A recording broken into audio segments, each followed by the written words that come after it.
Hola, un gusto saludarles nuevamente. Gracias por estar acá. Vamos a dar continuidad a la parte número 2 de la clase 16 de este diplomado en obesidad, nutrición, metabolismo y actividad física del Instituto Universitario Vivesano, Brasil. Soy Rafael León y vamos a dar continuidad entonces, fertilidad y sexualidad en el paciente con obesidad. Uno de los puntos que quedaba pendiente de desarrollar era el de síndrome de ovario poliquístico. El síndrome de ovario poliquístico es el trastorno endocrino metabólico más frecuente en mujeres de edad fértil. Su etiología es multifactorial y heterogénea. Su base fisiopatológica es un exceso de producción de andrógenos de origen ovárico y suprarrenal. Estas pacientes presentan alteraciones dermocosméticas como hirsutismo, así como alteraciones reproductivas que se originan por detención del desarrollo folicular, por lo que causa ¿qué? Infertilidad. Y las alteraciones metabólicas resultantes de la disfunción del tejido adiposo que generan resistencia a la insulina tanto en mujeres con sobrepeso como normopeso. Aunque tradicionalmente se ve a través del lente de un trastorno reproductivo, la evidencia emergente más reciente respalda que el SOP coloca a las mujeres en un mayor riesgo de desarrollar enfermedades cardiovasculares y metabólicas, por lo que se ha sugerido renombrar el síndrome a síndrome reproductivo metabólico. ¿Cuáles son los criterios para el diagnóstico del SOP? La definición del síndrome de ovario poliquístico se establece en base a tres criterios principales. Esto acorde a los criterios establecidos en 2003 por el Consenso de Rotterdam, de la Sociedad Europea de Reproducción Humana y la Sociedad Americana de Medicina Reproductiva, y avaladas por el Grupo de Trabajo del Instituto Nacional de Salud de Estados Unidos en el año 2012. Ahora vamos con el primero.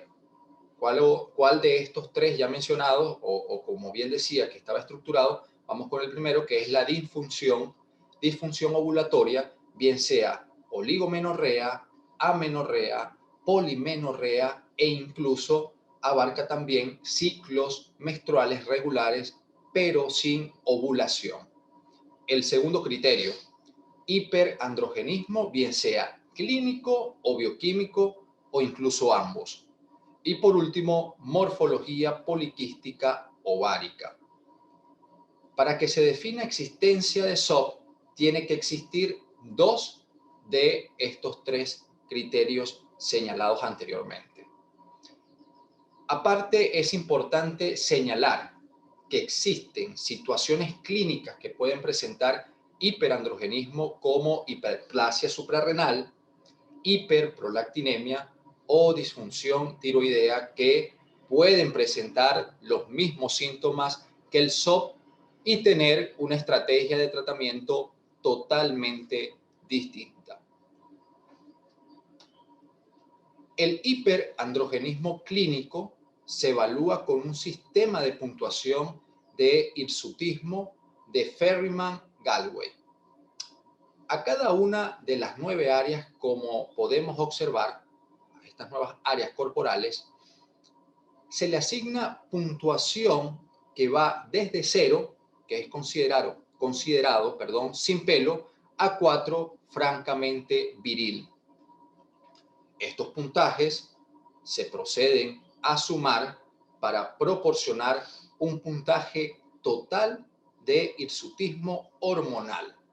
Una puntuación mayor o igual a 8 es considerada, mayor o igual, es considerada anormal. Ahora, ¿qué les parece si vamos con los fenotipos? Según los criterios diagnósticos, se han descrito 4 fenotipos de SOP, que van desde el fenotipo 1, que es el clásico, con la presencia de los 3 criterios hasta el fenotipo 4, con solo la presencia de alteraciones menstruales y ováricas, es decir, sin evidencia clínica ni bioquímica de hiperandrogenismo.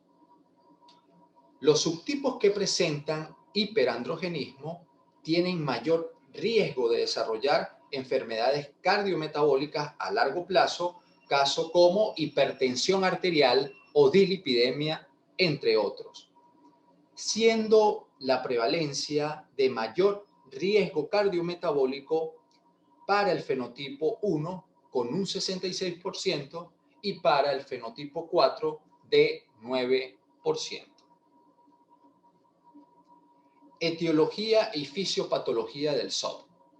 Existe en su etiología un comportamiento tanto genético por un lado, con la presencia de locus relacionado con enzimas implicadas en la síntesis, secreción y acción de los andrógenos combinado con un componente ambiental representado por el metabolismo de los hidratos de carbono y de inflamación sistémica. Y aquí es donde tiene un papel importante en la obesidad de estos pacientes. El SOP es el resultado de un círculo vicioso, el cual es el exceso androgénico. En este caso, va a favorecer este exceso en lo que es el depósito de tejido adiposo a nivel abdominal y visceral. Este tejido adiposo produce sustancias proinflamatorias como factor de necrosis tumoral alfa, la interleuquina 6 también, la lectina y adicionalmente adiponectina, las cuales a su vez conducirán a una mayor secreción, en este caso de forma directa, de andrógenos sexuales a nivel ovárico por un lado y suprarrenal. Y por exceso de insulina plasmática como consecuencia de la resistencia a la insulina se producen de forma indirecta andrógenos sexuales en tejido ovárico y suprarrenal. SOP y obesidad. Es importante señalar que el SOP, ojo, no solo afecta a mujeres con obesidad, y así lo demuestra este estudio. Se evaluaron los niveles de insulina tanto en pacientes con obesidad y sin obesidad, y dentro de estos grupos se categorizaron mujeres con SOP, hiperandrogenismo y mujeres sanas.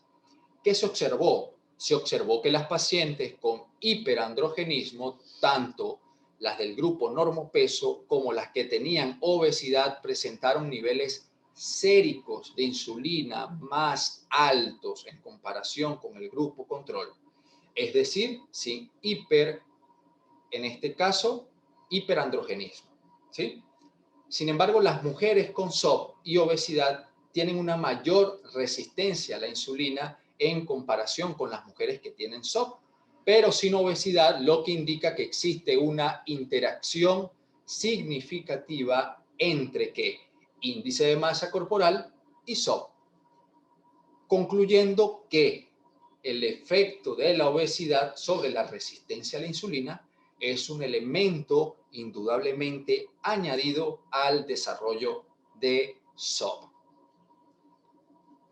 Dando continuidad, entonces el síndrome de ovario poliquístico es el resultado de la interacción de una anomalía primaria en la síntesis de andrógenos con otros factores como la obesidad abdominal, el exceso de peso y la resistencia a la insulina. En la imagen, en el extremo izquierdo, el defecto intrínseco de anomalía primaria en la síntesis de andrógenos es lo suficientemente grave para la manifestación de un síndrome de ovario poliquístico. Es decir, los síntomas de exceso androgénico pueden manifestarse incluso en mujeres delgadas. En el otro extremo, un defecto, en este caso intrínseco leve, en la secreción de andrógenos puede exacerbarse ante la presencia de otros factores agravantes coexistentes como obesidad visceral y resistencia a la insulina, es decir, obesidad. ¿Qué aprendimos en este fragmento relacionado con el síndrome de ovario poliquístico? El SOP es la endocrinopatía metabólica más frecuente en mujeres en edad fértil. Su base fisiopatológica es el exceso de producción de andrógenos de origen ovárico y suprarrenal. Su etiología es que multifactorial y heterogénea, genético y ambiental.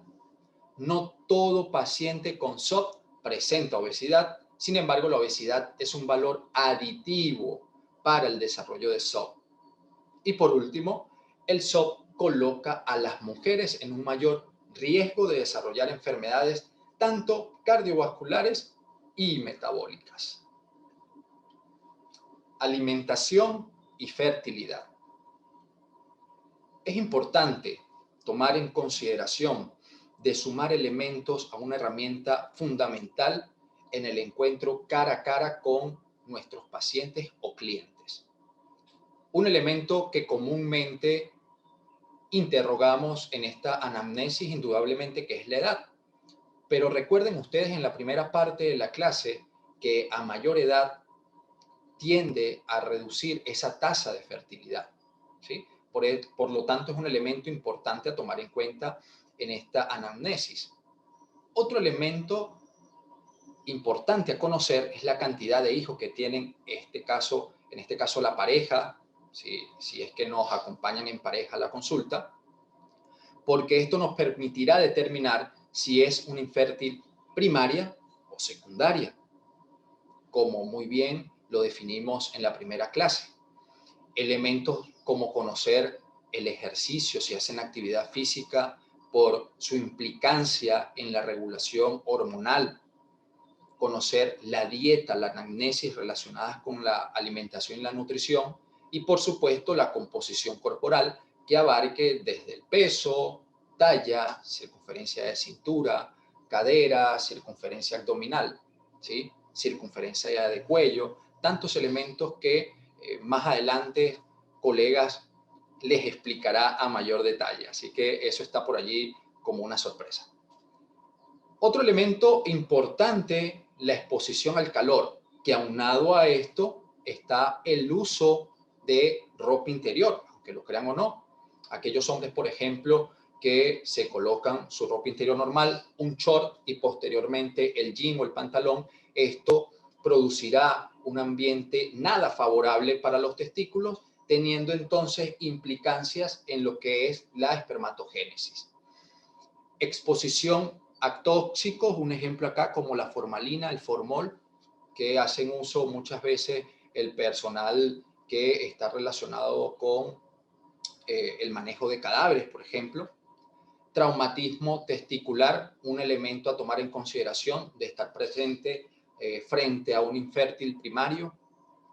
Varicocele, infertilidad familiar como antecedente familiar.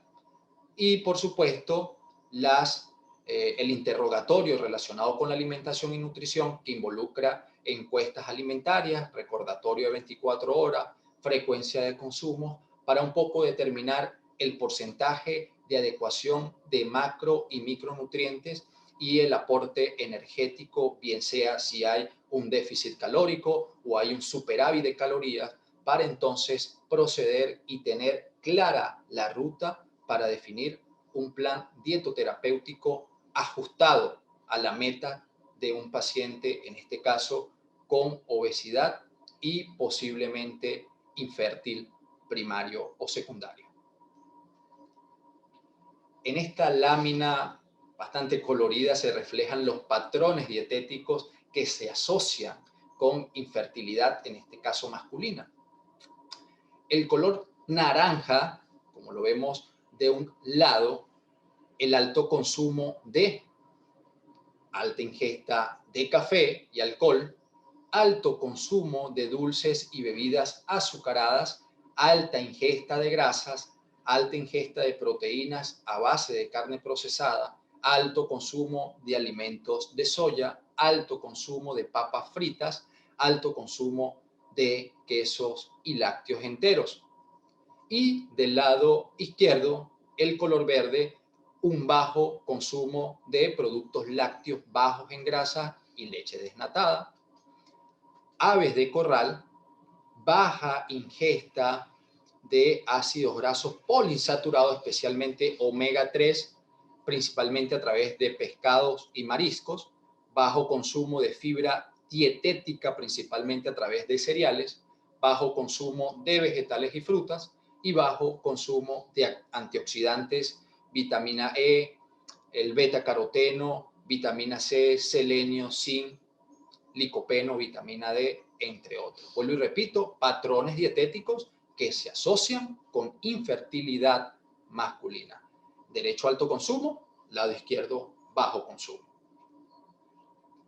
En relación a la energía, representada por supuesto en calorías, me encontré con este estudio que evaluó 35 mujeres con obesidad y SOP bajo un diseño de ensayo clínico aleatorizado.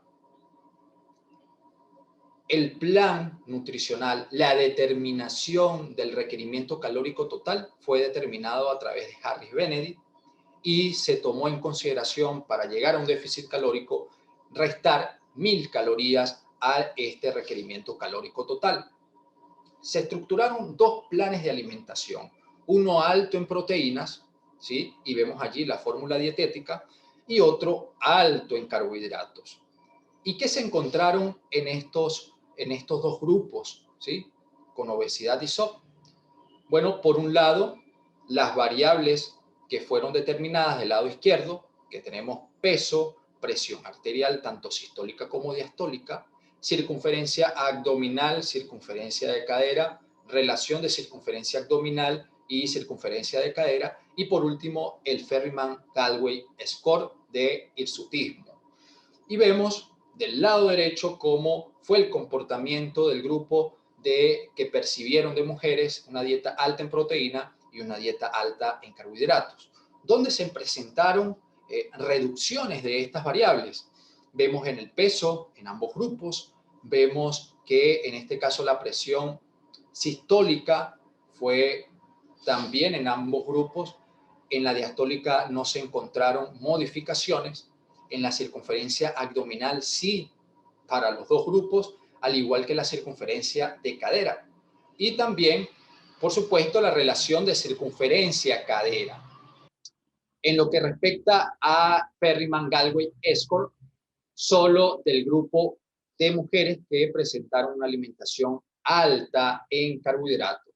Pero vemos que no hubo diferencias significativas entre un grupo y otro. En los gráficos del lado derecho, en esta misma lámina, la línea azul representa los niveles basales, es decir, antes de iniciar el plan nutricional.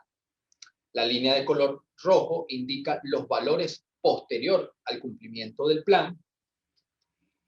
Vemos allí que el panel A de la izquierda representa la dieta alta en proteína, el del medio señalado con la letra B, alto en carbohidratos, y el C, la combinación de ambos grupos. La glucosa vemos que no presentó diferencias posterior al cumplimiento del plan nutricional.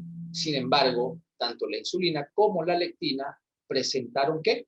Disminución en sus valores posterior al cumplimiento del plan dietoterapéutico, siendo esto un efecto beneficioso para la adecuada señalización metabólico-reproductiva de cara a la fertilidad, como muy bien desarrollamos en la primera parte de la clase. Como conclusión, se resalta la importancia de una dieta hipocalórica, independientemente de la distribución de la fórmula dietética, de cara a las mejoras en la composición corporal, como vimos el comportamiento en la tabla, y los niveles de marcadores metabólicos asociados a infertilidad, como lo vimos en las gráficas. Ahora conversemos sobre los macronutrientes. En primer lugar, los carbohidratos.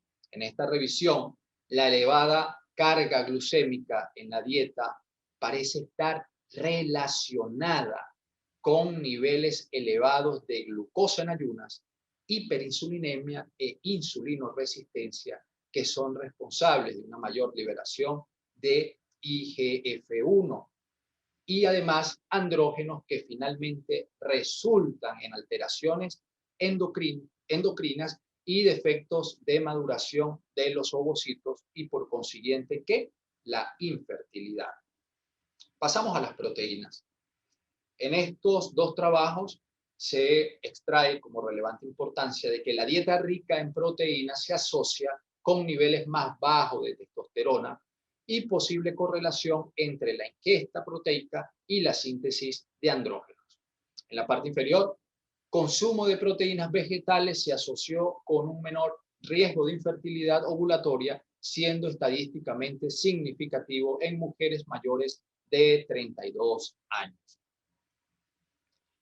Y cerramos con los macronutrientes, con los lípidos, donde de verdad que hay pocos datos disponibles sobre la relación entre la ingesta de grasas y los niveles de andrógenos y ovulación. En un grupo de 259 mujeres que menstruaban regularmente, encontraron que la ingesta total de grasas de ácidos grasos poliinsaturados, como los encontrados en el pescado, los mariscos, que tienen potentes propiedades antiinflamatorias y antioxidantes, se asocian con elevación de progesterona que promueven un menor riesgo de anovulación. En esta imagen súper interesante, donde se muestran las fuentes de especies reactivas de oxígeno en el semen, tanto elementos intrínsecos como extrínsecos, vemos que del lado izquierdo los leucocitos activos, siendo parte de estos elementos intrínsecos, principalmente leucocitos polimorfos nucleares y macrófagos, resultantes en este caso de la inflamación, son productores intrínsecos importantes de especies reactivas de oxígeno en el semen. Los espermatozoides inmaduros con morfología de la cabeza anormal son otra fuente importante de ROS. Los espermatozoides dañados o anormales como resultado de la espermatogénesis alterada también pueden producir especies reactivas de oxígeno de manera excesiva. También se ha demostrado que las células de Sertoli en el semen poseen la capacidad de producir ROS de manera exacerbada. Y hay otras etiologías intrínsecas que incluye el varicocele, donde un grado más alto se asocia con una mayor cantidad de producción de ROS. Torsión testicular también está relacionada con estos elementos y el envejecimiento. Y vemos del lado derecho las fuentes extrínsecas como el tabaquismo, el consumo de alcohol, la exposición a la radiación y otras toxinas ambientales se han asociado con niveles elevados de ROS tanto a nivel testicular como a nivel del semen. En la parte inferior vemos cómo hay efectos adversos por estas especies reactivas de oxígeno. Y son los siguientes: alteración de los parámetros del semen, la peroxidación lipídica, la modificación de las proteínas y el daño del ADN del espermatozoide, que conllevan a la disfunción y muerte del esperma y como fin último la infertilidad. Ahora, de manera que estas especies reactivas de oxígeno, ¿cuál es el indicativo? ¿Qué estrategias vamos a utilizar desde el punto de vista nutricional? Bueno, para esto es importante conocer esta tabla que les presento a continuación, donde vemos las moléculas del lado izquierdo que tendrán como finalidad, de alguna manera, combatir estas especies reactivas de oxígeno. Seguidamente, bueno, ¿qué les parece si las mencionamos? Estas moléculas son el resveratrol, que seguro lo habrán escuchado, el ácido betulínico, los ácidos grasos poliinsaturados, la glicolida G y la luteolina. Vemos del lado derecho la fuente natural, vino tinto, maní, ¿ok? En la parte inferior, por ejemplo, los ácidos grasos poliinsaturados, el maíz, las aceitunas, espinacas, nueces, el ginseng, la alcachofa, el apio, pimentón verde, el brócoli y la menta.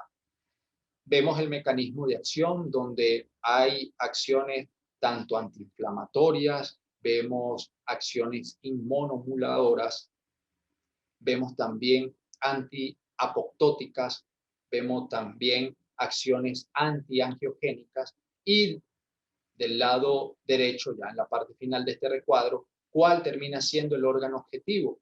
Siendo para el caso del resveratrol, las gónadas como órgano objetivo, el ácido betulínico también, hay presencia de acción a nivel de las gónadas, en este caso la glicolida, gónadas también, y la última, la luteolina, hay también como órganos objetivos las gónadas. Por otro lado, quise traerles este recuadro que hace alusión a los micronutrientes, vitaminas, minerales y oligoelementos. Elementos que, por supuesto, bien lo mencionaba en el tema de la anamnesis, hacer seguimiento al porcentaje de adecuación de micronutrientes, de tal manera de conocer a través de estas dos láminas el accionar de estos micronutrientes que involucra, en el caso de los hombres, en primera instancia el zinc. Su deficiencia reduce la testosterona y reduce el reencuentro de espermatozoides. Caso de la glutatión, su deficiencia compromete la motilidad de los espermatozoides. Caso de la carnitina, que es un elemento bastante mencionado, ¿no? Entre nuestros colegas, porque muy bien sabemos que no tienen ningún tipo de acción en lo que es la mejora de la detoxidación de los ácidos grasos. Sin embargo, encontré evidencia científica de que mejora significativamente la motilidad de los espermatozoides en ensayo clínico. E incluso seguía quedando con dudas y buscaba en PubMed y encontré que muchos estudios han demostrado que la formalina tiene un efecto considerable en lo que es el deterioro sobre la fertilidad masculina y puede inducir a la apoptosis. Se ha demostrado que la carnitina potencialmente revierte los efectos negativos de la formalina, lo que conduce a una mejor espermatogénesis. Vitamina A regula, por ejemplo, los genes que controlan la producción de espermatozoides. Vitamina D aumenta la motilidad de los espermatozoides. La C, los niveles bajos aumentan el daño al material genético de los espermatozoides. La E protege las membranas de los espermatozoides sensibles. El selenio protege la capa de lípidos que encierra o envuelven al esperma. Y los espermatozoides, cabe acotar que tienen una composición de ácidos grasos muy delicada y este selenio contribuye ¿a qué? A protegerla. Vitamina B12 necesaria para la replicación celular, incluida la espermatogénesis. El folato, la deficiencia puede producir reducción de la testosterona, la cual es clave para la creación de espermatozoides debido a su papel como donante del metilo en la síntesis de ADN, en este caso, ese accionar que no proporciona el folato. Estado antioxidante, los espermatozoides son muy susceptibles al daño de los radicales libres, tanto en su material genético como en la membrana celular. Cobre y magnesio, manganeso. Ambos son cofactores de la superóxido dimutasa que protege a los espermatozoides del daño oxidativo, ¿sí? Tenemos también, por otro lado, la coenzima Q10. Existe una relación directa de la Q10 y el recuento y la motilidad de espermatozoides. Cabe acotar que si queremos seguir haciendo revisión, este fue un review bastante interesante. Pueden acceder a ese código QR que está en la esquina inferior izquierda y pueden acceder a esa información y, bueno, ver allí todas las referencias bibliográficas que se tomaron en consideración para determinar el accionar de cada uno de estos micronutrientes, que al igual lo vemos en la siguiente lámina, pero en este caso relacionada con las mujeres. Está el caso del folato, que protege los genes durante la división celular rápida, lo que aumenta la probabilidad de un embrión sano a través de la metilación de ADN. La vitamina B6 y B12 ambas necesarias para convertir la homocisteína tóxica en una forma benigna, y se habla de que niveles bajos de homocisteína están relacionados con una mayor probabilidad de embarazo.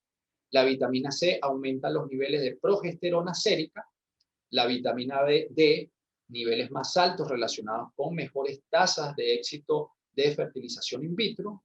La vitamina E protege las células reproductoras, folículos en este caso, y puede mejorar la respuesta endometrial. El selenio, deficiencia implicada en aborto espontáneo e infertilidad. La glutatión protege los óvulos del daño cuando, en este caso, se activan las especies reactivas de oxígeno. La cisteína, la N-acetilcisteína, puede mejorar las tasas de ovulación y embarazo en mujeres con infertilidad debido al síndrome de ovario poliquístico. Minerales, varias enzimas necesarias para proteger los órganos reproductores de la mujer, como en este caso la superóxido dimutasa, depende de oligoelementos como el zinc, el cobre y el magnesio. Y por último, el estado antioxidante. El bajo nivel de antioxidante puede causar infertilidad o aborto espontáneo. Con el permiso de ustedes nuevamente. ¿Qué aprendimos en este segmento de la alimentación y la fertilidad?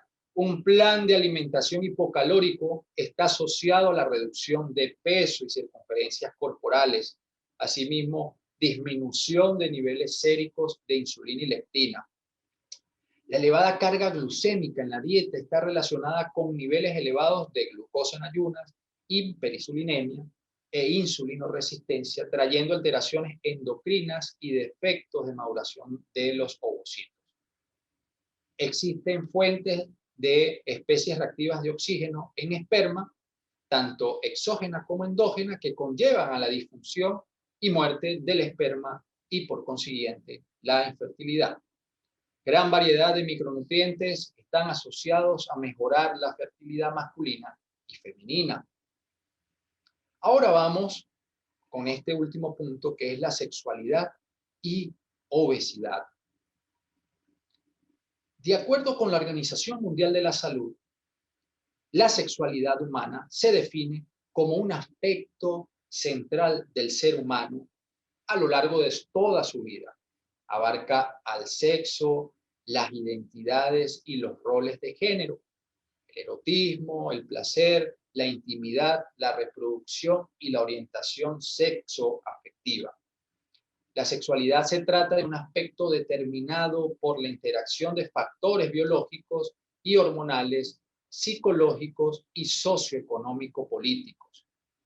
Las alteraciones en la función sexual suelen también afectar al menos una de las tres fases del ciclo de la respuesta sexual, que son el deseo, la excitación y el orgasmo.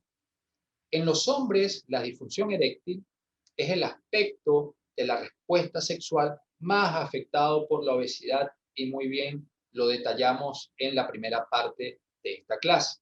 Y en el caso de las mujeres, un bajo deseo sexual o lubricación vaginal insuficiente son algunos motivos por los cuales se ve afectada la sexualidad en pacientes con obesidad.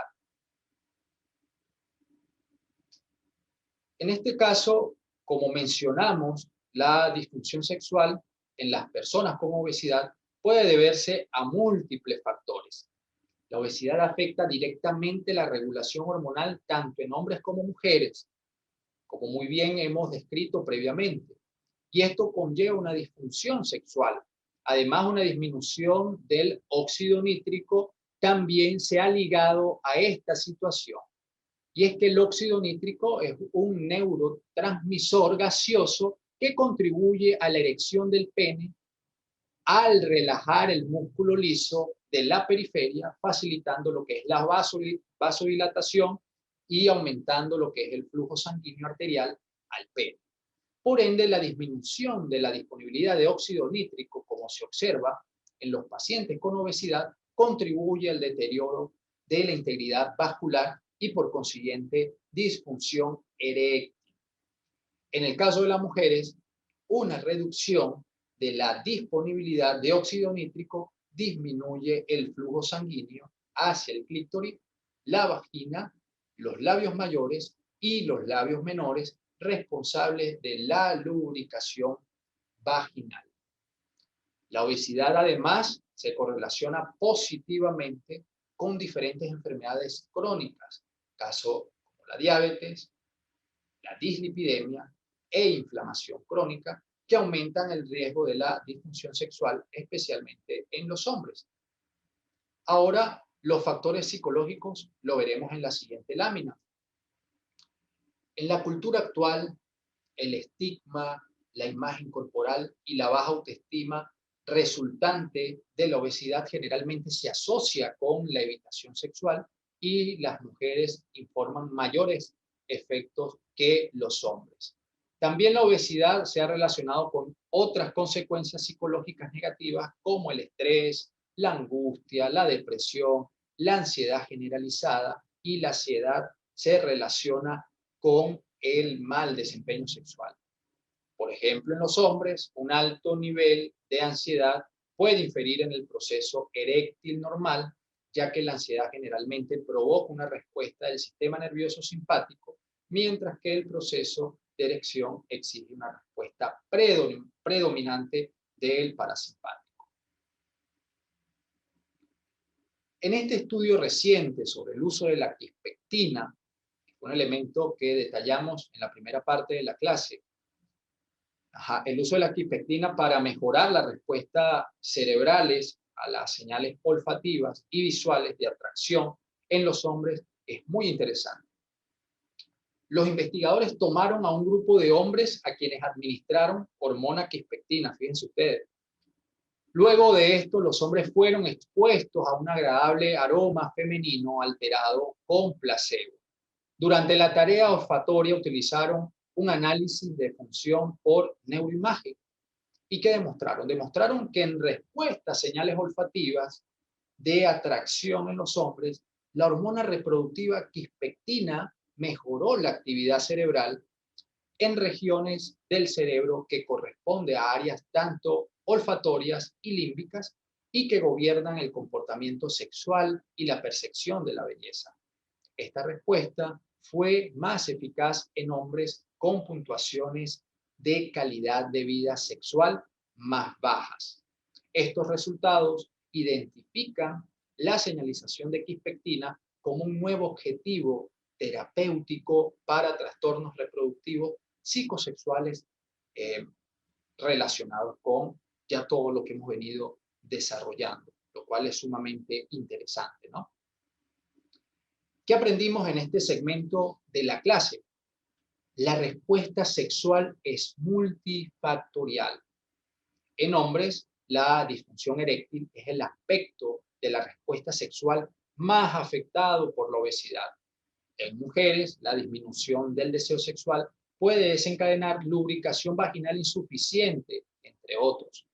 En ambos géneros, las alteraciones hormonales y enfermedades sistémicas como la obesidad pueden causar disfunciones en el comportamiento sexual. Los factores psicológicos son pieza clave. El estrés, la angustia y ansiedad, así como una baja autoestima, se asocia al deficiente desempeño sexual.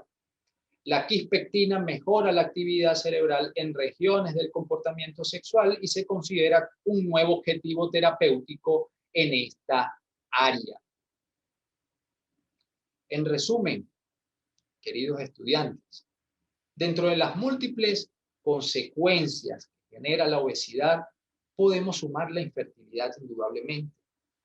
Las causas son diversas, son múltiples, desencadenando problemas a nivel metabólico que incluye la insulino y leptinoresistencia, y por otro lado también las reproductivas que involucran la esteroidogénesis, que generan ¿qué? Disregulación del sistema quispectinérgico y el eje hipotálamo-hipófisis gonadal, siendo el sistema quispectinérgico el eslabón perdido, pero que adivinen qué, ya fue encontrado.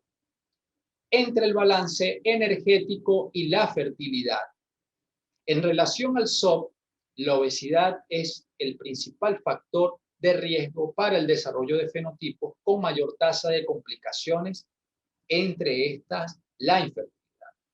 En cuanto a la sexualidad, es un aspecto determinado por la interacción de factores tanto biológicos, hormonales y psicológicos, y la obesidad influye en todos estos. En lo que respecta a los factores de riesgo modificables que incluyen la alimentación, es un factor determinante en la reducción del peso y de gran valor en la regulación del ambiente hormonal. Y es que en definitivas cuentas, la obesidad indudablemente, al ser combatida, mejorará indudablemente este ambiente hormonal para, en este caso, mejorar de forma progresiva la infertilidad. Lecturas recomendadas para que sigan revisando sobre este tema. Vemos acá una revisión del año 2019, implicaciones endocrinas de la cirugía bariátrica, una revisión sobre la interacción entre incretinas, huesos y hormonas sexuales. Y otra más reciente del año 2020, papel emergente del polipéptido inhibidor gástrico y hormonas intestinales relacionadas en la infertilidad y el síndrome de ovario poliquístico, y así como estas revisiones, otras más, por ejemplo, vi de relacionadas con actividad física, obesidad e infertilidad. Solo es cuestión de tomarnos la tarea de seguir revisando sobre este tema. Y bueno, de esta manera finalizamos la clase número 16. Como bien mencioné al principio de la clase, en la primera parte, la última del tercer módulo. Quiero felicitarlos. Ya falta poco, ¿sí? Y los invito a continuar, a seguir formándose, a seguir leyendo. Y es importante, y quiero hacer extensiva la más cordial invitación al módulo 4, cuya primera clase será impartida por el doctor Edgar Guzmán. Y con él le acompañarán a lo largo de este cuarto módulo 4 grandiosas profesoras profesionales, caso de la profesora Giselle Muñoz, caso de la profesora Sara Parra, caso de la profesora Sabi Camacho y Yael Lima. Y traerán temas súper apasionantes para dar continuidad a este grandioso diplomado. Antes de finalizar, quiero invitarte a que sigas sumando herramientas a través del conocimiento. No debemos conformarnos a convivir con la obesidad. Somos agentes de cambios y tenemos muchísimo que aportar a esta sociedad que tanto lo necesita. Un abrazo y será hasta otra oportunidad.